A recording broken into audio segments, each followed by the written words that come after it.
Installing a power distribution board.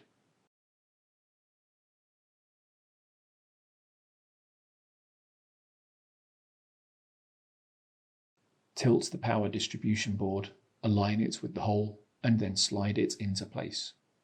Gently push the power distribution board connector to ensure it is connected to the system board.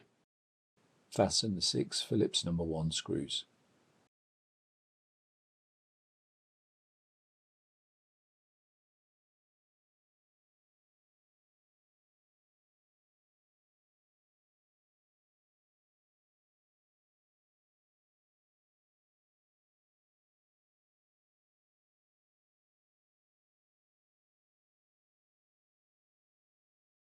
Install the tray cover.